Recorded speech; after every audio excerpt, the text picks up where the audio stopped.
Hello, everyone, and welcome to another presentation of a crypto project in here at Crypto Miners. My name is Mary, and I'm going to be your host today, and we are going to learn more about the project called Nimbus platform even. And we have Mr. Wasim Mamluk with us.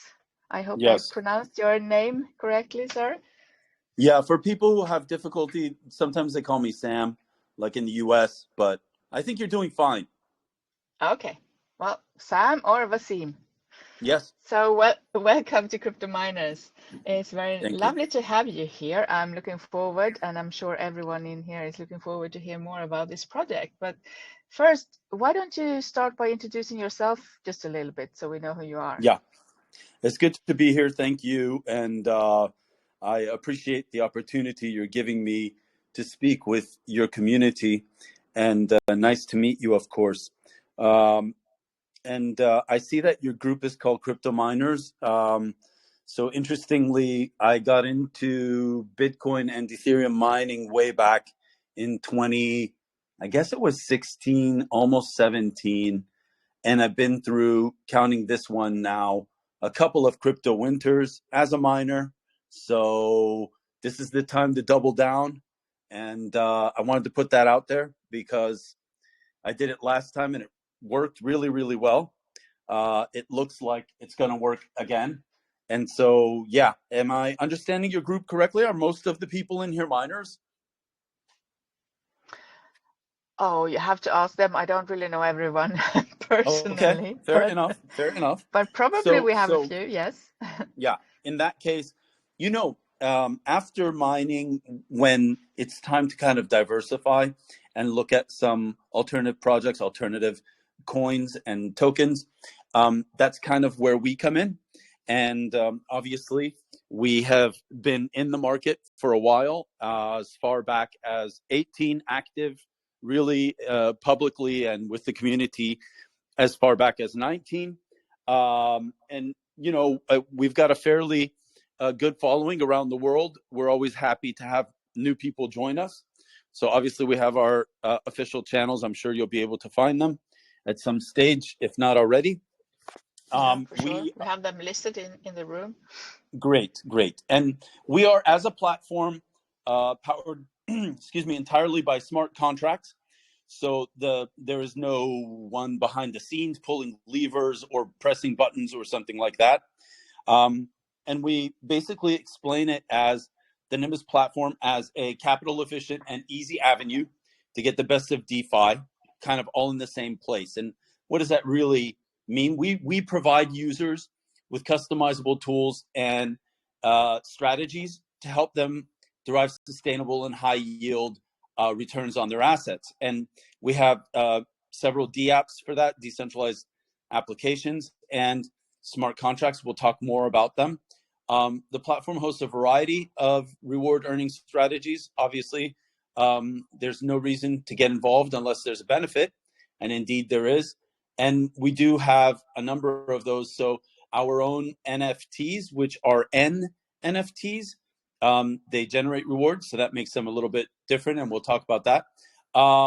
We have the lending and borrowing dApps. As I said, lots of these. Another dApp for P2P exchange, peer-to-peer. We've got, of course, staking, and liquidity providers can also get involved and do staking. We've got a swap machine, and the swap machine is one of our oldest and most popular features, so that you don't have to go somewhere else to do your transactions. And so that's kind of how our platform looks at the moment. There are exciting changes coming and things coming online, which I'll mention. So yeah, for your first question, I think that's a pretty good answer, I hope. Yeah, that's a brief introduction of the Nimbus platform. Thank you so much. And how old is this project?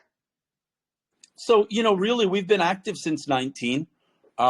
We go back to 18 in terms of our development. And it's, we really gained a lot of traction and did a lot of hard work during, COVID, during the lockdowns and so on. So instead of watching everything, finishing everything on Netflix. We were actually working very hard. And I remember one of the first times I got involved with a Zoom, I think it was. Our marketing people, you've met some of them, Lesia's here on the call and probably some others. I remember the first time getting on a Zoom with the company and finding like over 3,000 people on that call. We were kind of engaging some of the members of the community. And I remember it being my first time seeing something like that. So we've had a lot of people out there doing very good, hard work for quite some time. But that's good that you have been around for so long already that it's very reassuring, I think, as a project that you have survived everything so far, you know, the crypto winters and everything that has been already. That's a really good word. That's a really good word. And I wanted to just jump in and quickly say, you know, there are people who claim to be bigger than us, and by some measure they probably were at some point, but where are they now? You know, the Celsius type projects of the world, or even the Luna stuff that happened, or Three Arrows Capital from an investor standpoint, purely investor standpoint. I mean, you know, they may have been able to boast larger numbers at some point, but now basically, you know, they've been exposed. They didn't actually deliver when it was important for them to do so. And that's one thing that we're happy about in terms of our own accomplishments. And we'll get into some of the regulatory stuff. That you have a stuff. Stable foundation then to work from. Yes. That's very good. We try to, in fact, play by the rules more than is required, you know, because that's kind of the compliance game. And I don't think there are any other DeFi projects out there that are doing it to the point that we are. We are absolutely, at this stage, you know, having set up in Bahrain, that's our new headquarters right here in the GCC in the Middle East. We have obviously quite a lot of compliance, you know, sort of requirements that we need to follow and fulfill. We have been working closely with the central bank there in Bahrain. And I mention this for a reason. I'd love to hear from others. Is there another project out there that can say, you know, we're on the phone with them every week with the central bank in our jurisdiction, and we're following all of the requirements to be sure that we don't have problems like some of those other projects, right? I don't think there's another one out there. So, you know, it's easy sometimes to boast about things, but I'd really like to hear about it if anyone has answers. Yeah, we'll see if someone jumps up later and has something for you there. But you have something called Nimbus Lending.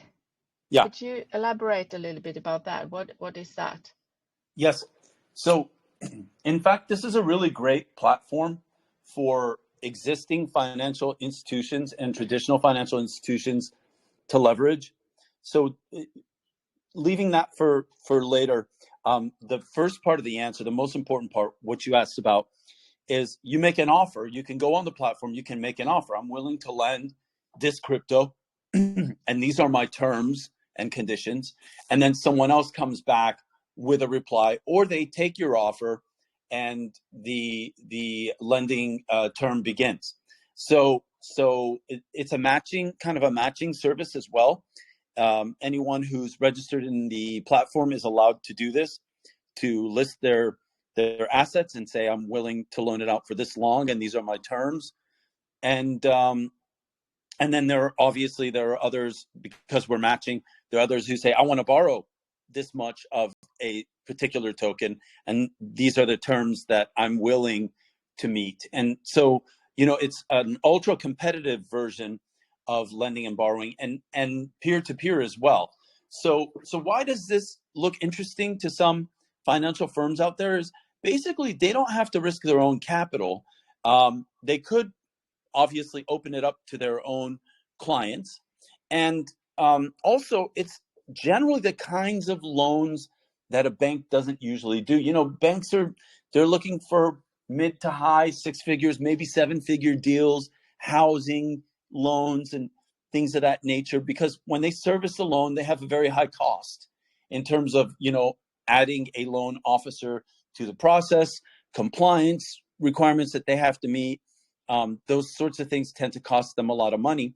And so, you know, if they heard about someone that wanted to borrow, I don't know, let's say 10,000 euros, $10,000, whatever it is, they would probably not even entertain it, right? So what we're talking about, and many times in Nimbus we do talk about this, is kind of reaching that segment of the community out there. And when I say community in this sense, I mean the crypto community, where these services are required and there aren't really other alternatives, right? So lending and borrowing matches the lender and the borrower.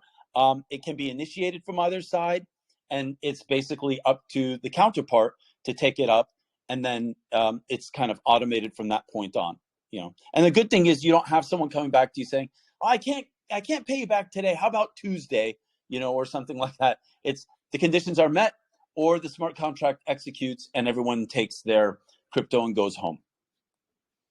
That sounds good. Yeah. Yeah. So, automated. So, yeah, we have some questions from the Twitter audience here, I see, and one caught my eye that I was going to ask anyway, and that is like, can you briefly explain to us, also for the beginners like me, why there are two coins in the Nimbus platform, the MBU and GNBU? What is the difference? Yes, of course. NBU is a utility token. It has an entirely different profile from GNBU. I'll explain GNBU afterwards. But as a utility token, NBU is the basic token that is utilized to carry out different functions within the dApps. So it's basically the utility token. For GNBU, we have a smaller circulation. It is our governance token, and eventually will be transformed into a DAO. I cannot name specific dates, but what I can say is if someone were to kind of look at GNBU and say, hey, that's interesting, a DAO, and it's trading at this valuation, and I find that that's quite attractive, they might not have to wait really long. And we are working on the publication of the new contract for that in order to make it a fully functional DAO. So yeah, they're two different things. As you know, a DAO works in a different way versus carrying out transactions on the platform, which is what the utility token NBU does. GNBU allows the holders to submit proposals, to vote on existing proposals, and so on and so forth. So as a decentralized autonomous organization, then that DAO allows the holders to participate to the extent that they have tokens in hand. And so, you know, they get a voice, obviously, in what goes on, and it's a very interesting way to run organizations. The state of Wyoming actually has a DAO law, one of the first in North America, wherein they recognize organizations like ours. We have not concluded that process in Wyoming. However, it has begun. So that's just kind of a hint about the future. That's nice. You plan to stay on for longer. That's good. Yeah, well, the thing about this is, you know, crypto, and I'm just quickly going to say this because I know you have other questions, but where we're at right now is a very interesting point in history as far as crypto and where we're at and how people use it. Yeah. And I think the best is yet to come.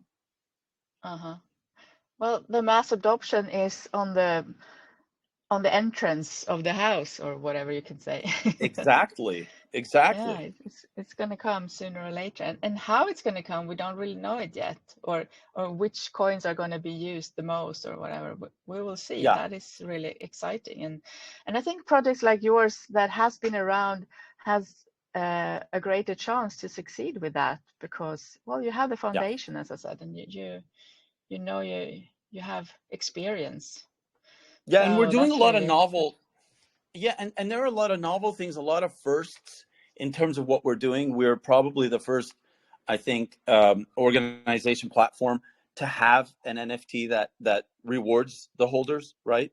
So we actually pay out. We do use our utility token NBU. We use GNBU, but we also use Cake, the Pancake Swap token, right, to pay out rewards. We use BUSD.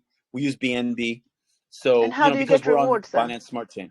Yeah. What do I have to do to get rewarded?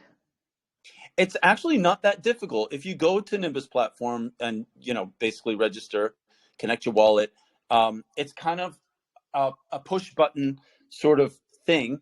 Once you have the amount that you'd like to start with, and I think it's as low as $200 at this stage, and then you determine the term, you can mint the NFT. You hold it. It's in your custody. Obviously, we leave everything in the user's custody, and you hold it to the term, and you get your rewards at the end of the term, or you can basically get it back whenever you want, and you can even burn the NFT if that's what you want to do. So that's one of the things that I think we've done differently. One reason is because we were able to set up here in Bahrain and the Kingdom of Bahrain, and they immediately told us as a central bank, they said, okay, the license that you have right now, which you've been granted, you can already trade NFTs on that. So that is a regulated activity. But also, in a way, they're kind of allowing companies to do it appropriately until something goes wrong, right? When something goes wrong, then they get involved, which I think is a really cool approach. Ours are a little bit different because they do generate rewards, and I have not seen those either in the community. So that's another thing that I feel is a little bit different and novel in many ways. I know we had some questions to ask, but I would like, if it's okay with you, to go through. If I'm a new customer at Nimbus, I register, and what can I then do? Can we go through that for the beginners in here also? How you I can register at your platform and I yes. spend what you said, the minimum was $200 or something to. If you want to start with a smart staker NFT, the minimum is 200. In fact, we even took the action of lowering it from 500 to 200, just because we want to be maximally inclusive. Because what if I'm that guy that has, exactly 250 BUSD to spend or something like that? So we don't want to exclude people like that. And by the way, to be clear, I started as a user in the platform, and I think when I first got involved, it was $500 or something like that. This is back in the 1.0 version of the platform, or depending how you count, maybe the 0.1. But yeah, the very early days. And having been there all that time, I could tell you, once you connect your wallet, you have a number of different options. Obviously, the easiest and quickest one to start utilizing is the swap, which is kind of the basic function of our platform. And the swap is exactly what it sounds like. It just allows you to take one crypto and swap it for another one. Because we're using BSC, Binance Smart Chain, we've been able to save our community members, our users, a lot in terms of fees. And it's very quick. It works very, very quickly. So you've got that. We have a wrap function, by the way, as part of the swap, which allows you to take your tokens and basically wrap them to move them from ETH network to BSC network. And you could do vice versa, but mostly the use cases, people who got involved early, they were on ETH network, the fees were kind of a bit high, and ETH network, especially during times of congestion, those fees can get out of control. Now we're waiting to see kind of after the merge how that works. So we have not eliminated it. That's there still as an option, but mostly everyone's on BSC. So when they use the wrap, they're generally moving from ETH to BSC. And then you have all of the other things that we've kind of mentioned. So you can do, obviously, our favorite and the most kind of utilized these days is the Smart Staker. And you have an LP version of that for liquidity providers as well. And what can you stake? Can you stake all kinds of tokens then? So with us, it's NBU, it's GNBU, and then with the NFT, it'll be, in terms of risk diversification and mitigation, it'll be basically you can spread it out amongst the different tokens that I mentioned. So it's still NBU, GNBU, some combination. Then you have especially when you're being paid rewards, you've got Cake, you've got BNB, you have BUSD. And so you have a lot of different options there in terms of what I'm putting in and what I'm getting out. But generally, our two tokens are almost nearly basically the core of the transaction. So it's the utility token and the governance token, NBU and GNBU, and then a combination there. And the nice thing about it is with the combination, people are getting Cake back, they're getting BNB back, they're getting BUSD. They can, they can take it, pocket that, they can put it back into the platform. They have choices. So you can always restake, obviously, just like anywhere else.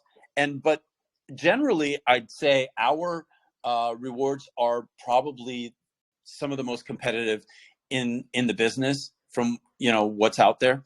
So we haven't, like the other platforms, started with a really high reward rate and then taken it down dramatically over time, especially now that crypto is kind of going through this little sort of winter, if you will, bear market kind of thing.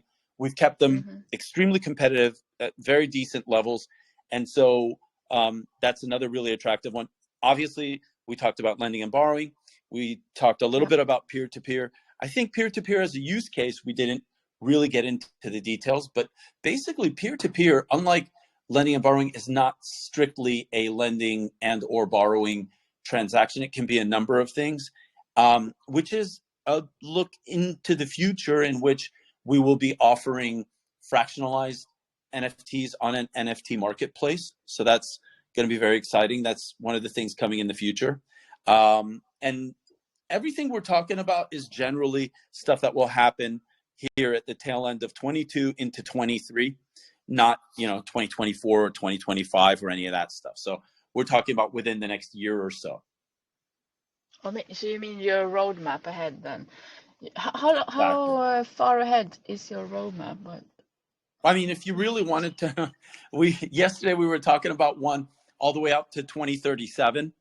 Okay. Yeah, but the real action, what we're talking about now is up to 23. And then after that, it's kind of, more extended sort of planning in terms of the technology and what to do as far as, as the technology evolves. And as crypto, so as you have been around so long now, many years. So yeah. how would you say that you are evolving? Are you like taking it? Obviously, probably you do this. You check what's coming, and you are adapting to the new stuff that's coming, and you develop yourself as well. But would you say that it has evolved a lot because it's not that long ago anyway? Well, in terms of humanity or whatever.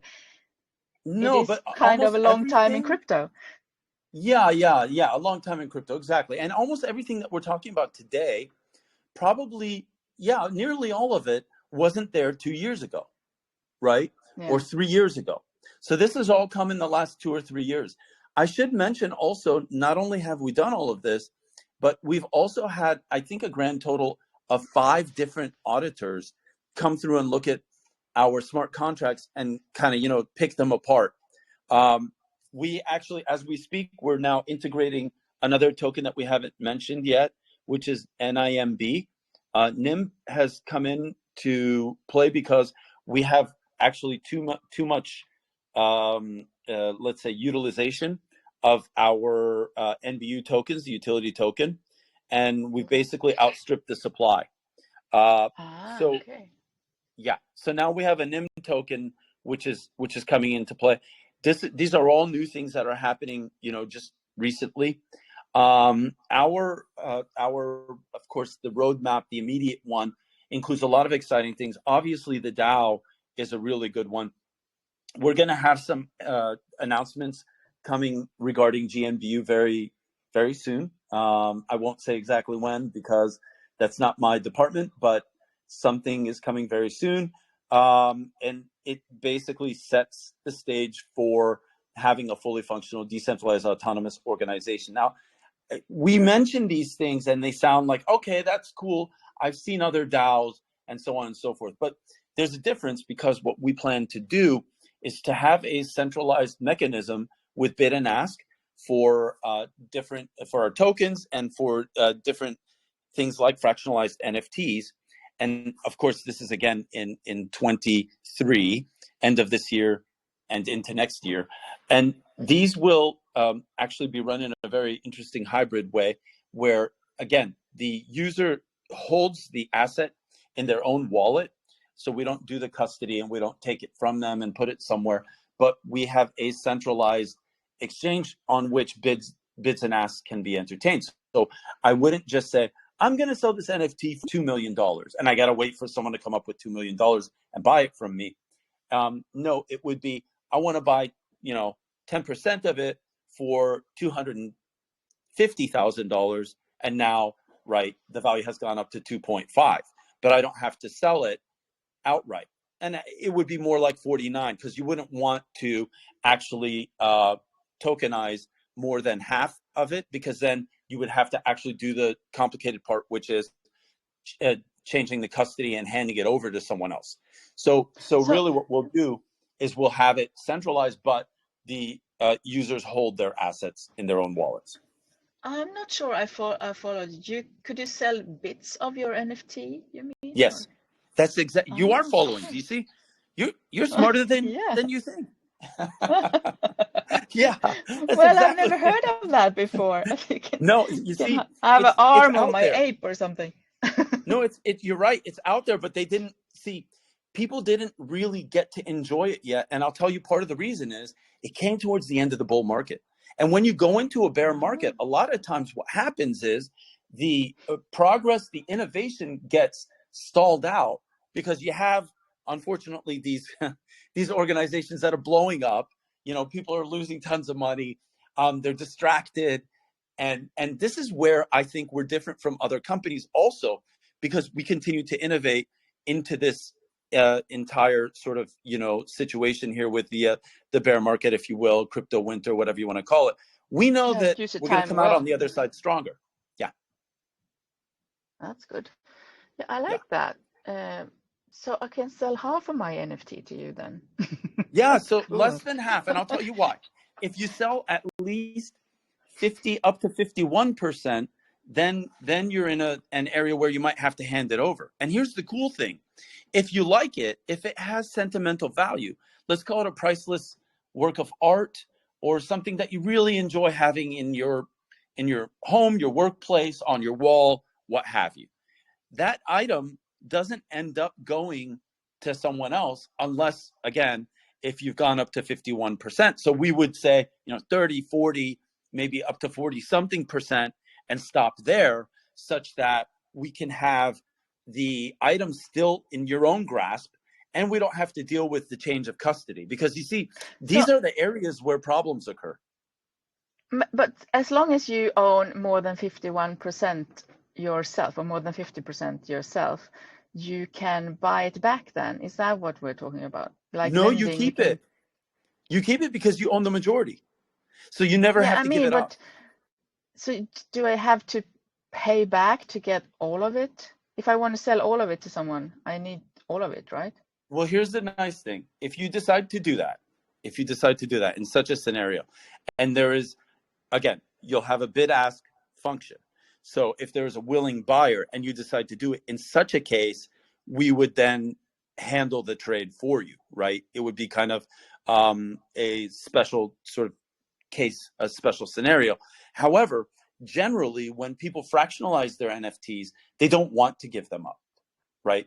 And so how does it gain value without you giving it up? You fractionalize some of it. Again, but if I fractionalize the person 10% who buys 10% of my NFT, what's the gain for him then? Because he can also benefit from the increase in value, right? He's buying the 10% for $250 today. So can maybe he sell tomorrow that 10% to someone is worth else? $300, and he can. Can he sell yes, his? He can. Yeah. Okay. Yes. All right. Yes. And so then after a while, once you've fractionalized up to a certain percent, your ability to fractionalize more of it will be locked, because again, depending on the strategy, and most people don't want to give it up, you would hold on to it, and you'll just keep getting the benefit of it increasing in value until such a time where someone comes to you and says, I want to buy the whole thing and I have this much to pay for it, right? Which doesn't happen as much as you'd think. You mentioned Bored Apes earlier, and let's be honest, since the market took a turn, there haven't been as many transactions and prices have been collapsing. And the only way to stop that from happening is to be able to obviously sell a piece of it, right? If you fractionalize it, you can still have it appreciate in value. The other person doesn't have to pay a small fortune, and everybody wins. But how can you see your fraction of an NFT then? How can you know? Is it in your Because wallet or? you have the bid and ask mechanism like a stock exchange, and the valuation will be exhibited there.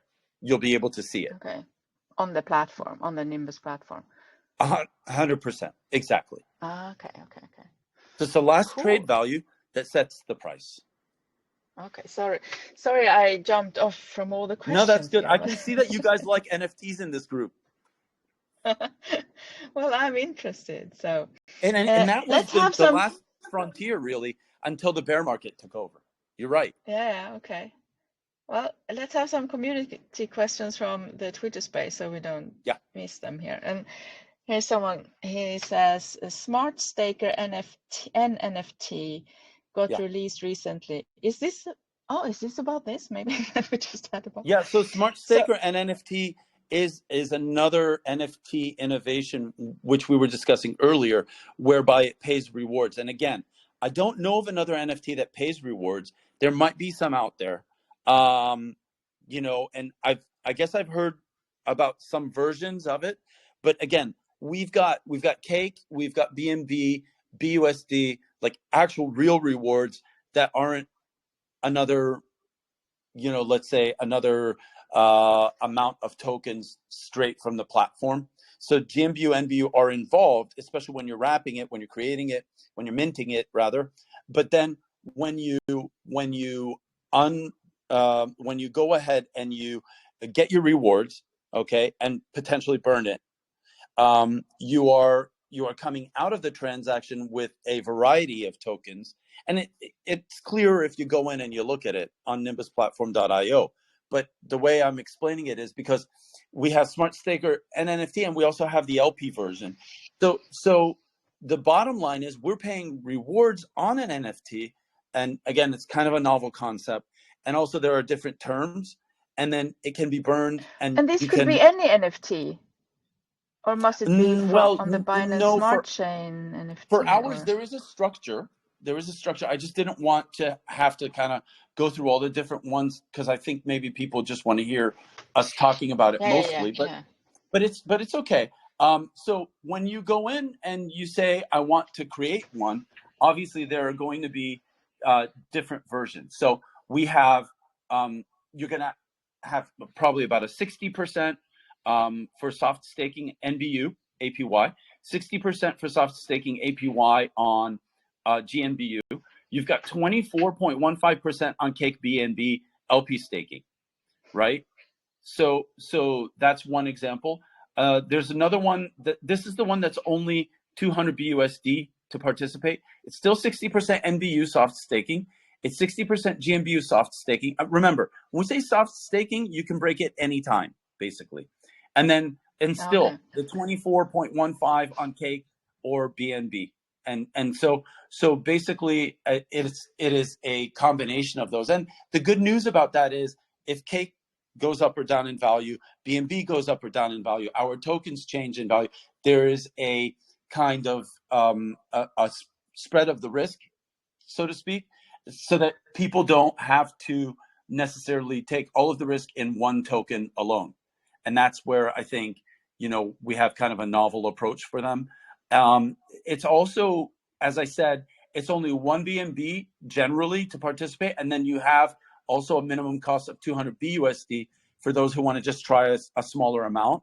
And obviously, and then we have Smart LP. We actually have up to 100% on the LP staking APY. So that's pretty good. So when you provide liquidity to the Nimbus swap, LP tokens, when they're received, they're basically, you get staked at a fixed rate of 100% APY.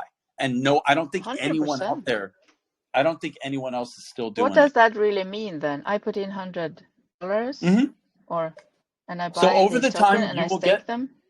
Yeah. And after a year I have 200. Exactly. And then if at one point you want to take your rewards, you can do that, right? So let's say halfway through the year you have 50 and you want to take the 50 after 6 months, you can do that. And it continues to accrue. So what if everyone wants to take it out simultaneously? You can If take your there's like rewards a every crash or whatever.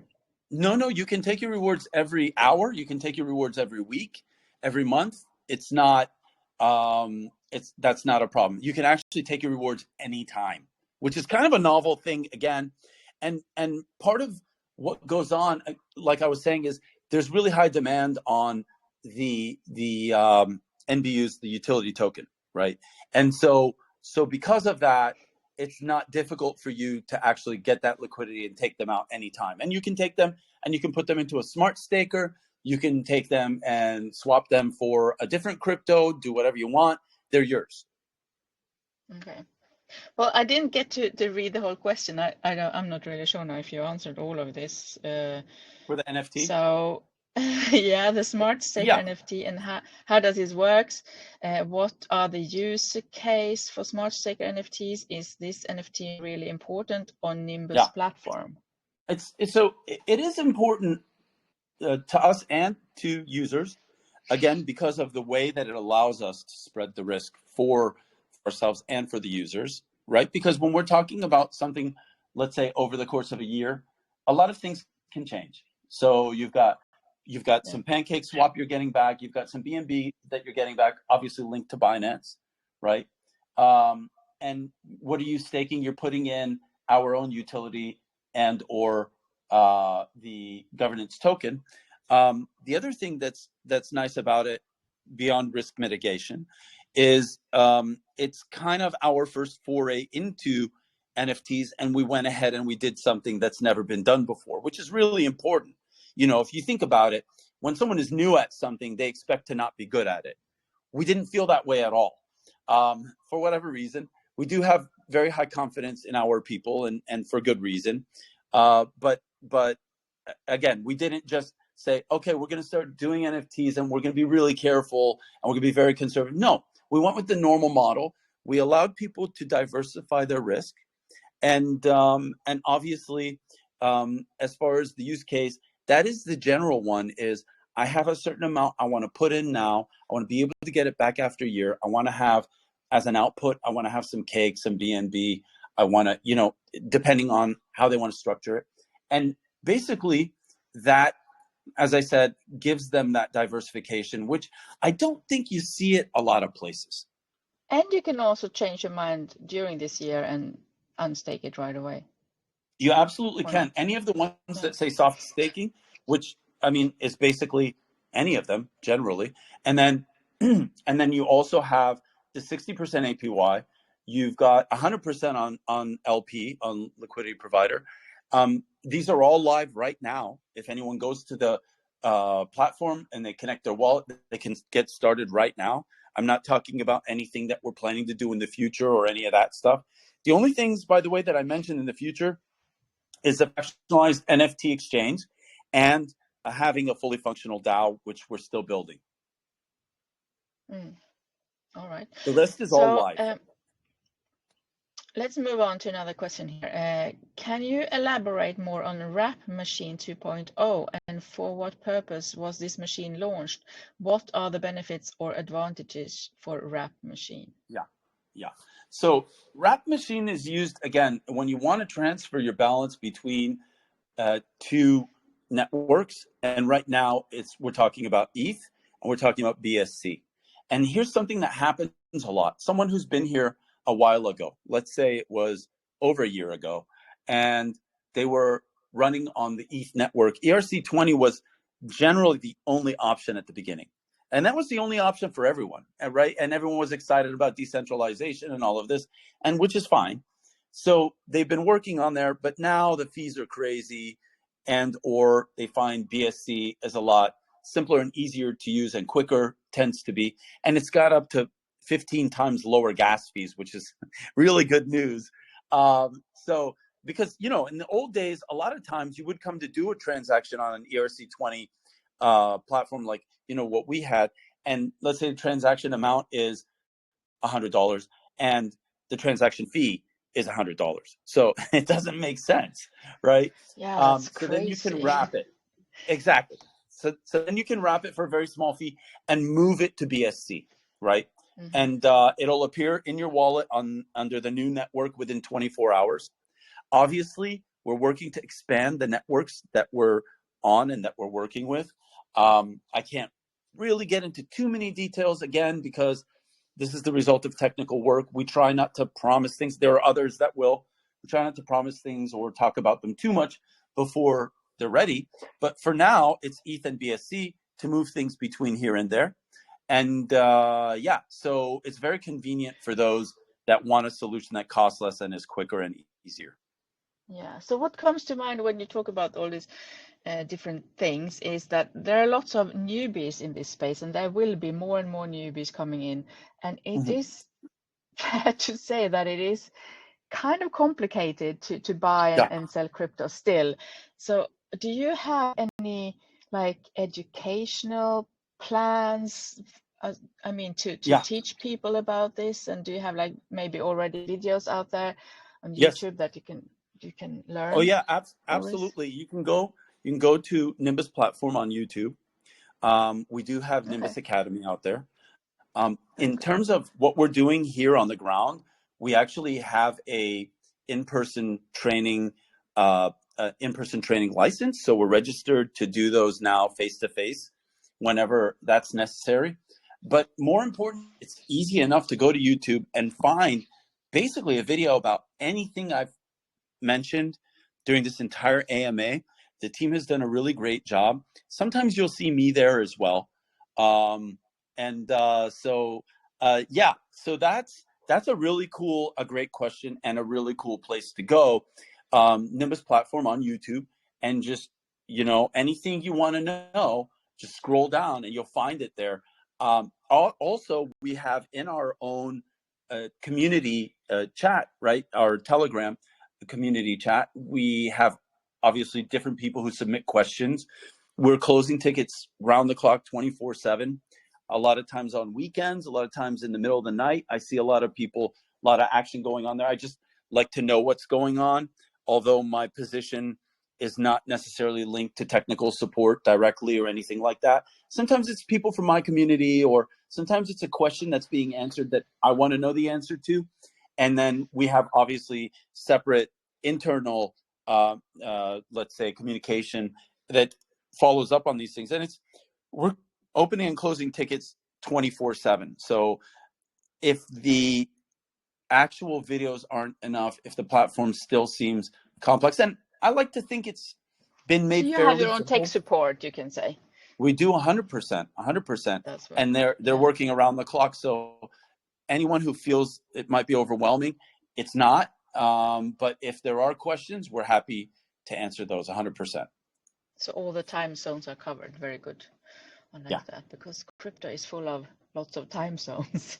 Absolutely. That's what I realize. It's very interesting. And in tech support kind of cases, it's really frustrating to have to wait for someone to wake up. Yeah. Yeah. Like, where's my you want crypto? help now, right? Yeah, because for example, with the wrap, it takes sometimes up to 24 hours. And in the meantime, sometimes people think that their crypto has disappeared, but that's never been the case. We've never had that problem. And unfortunately on other platforms, maybe, just not with us. So it could be terrifying. You're 100% correct. Depends how much you send. It could be really terrifying. Yeah. All is gone. Yeah, I've done that too in the beginning. I know. I hear you. The feeling. Everybody's done it. Yeah. Absolutely. So one of the most common issues is that most investors nowadays are just concerned with short-term gains and do not consider long-term rewards. Is it possible for you to give them some reasons why they should buy and hold NMB platform tokens over time? Oh yeah, absolutely. I think anyone that was listening knows our roadmap extends well beyond, this year, next year, and so on and so forth. And very exciting things are already included in 23, 24, 25. So the next few years, if we really want to count out towards the next bull cycle, whenever it commences, whenever we think it ends, the chances are very good that the next bull comes within the next 3 years. And, not trying to time it or anything like that. This market cycle has been accelerated with all of the automation, right? And then those big projects that were linked to BTC, and they had BTC as their collateral for a lot of the instruments that they were using to give other people on other platforms, let's say, those interesting sort of like APYs and so on. But in the end, the forced selling and the bot trading and all of these other things, which incidentally is one of the reasons why we're going to the new centralized version of the exchange for NFTs and otherwise.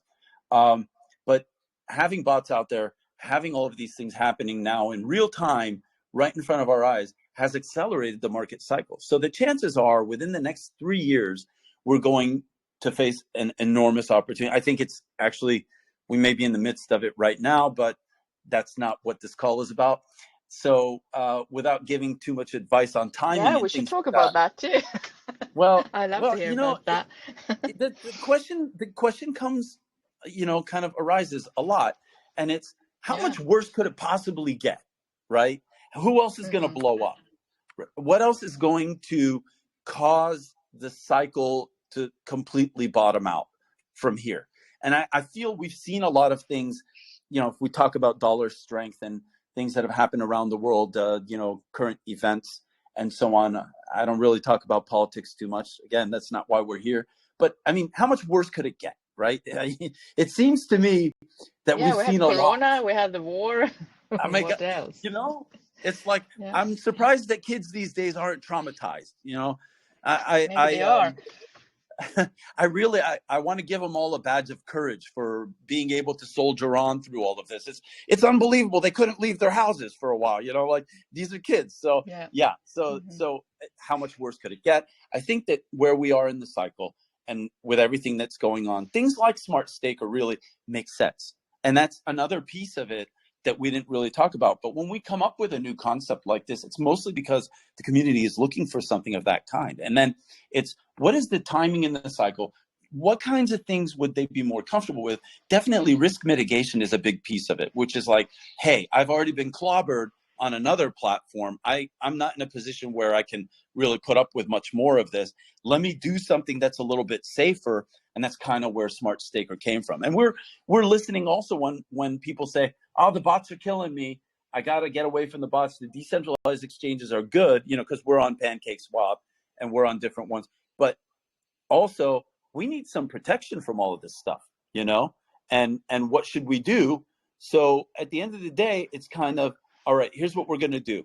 We're just going to go ahead and make sure that we have a safe option that, our users can utilize without being, fearful.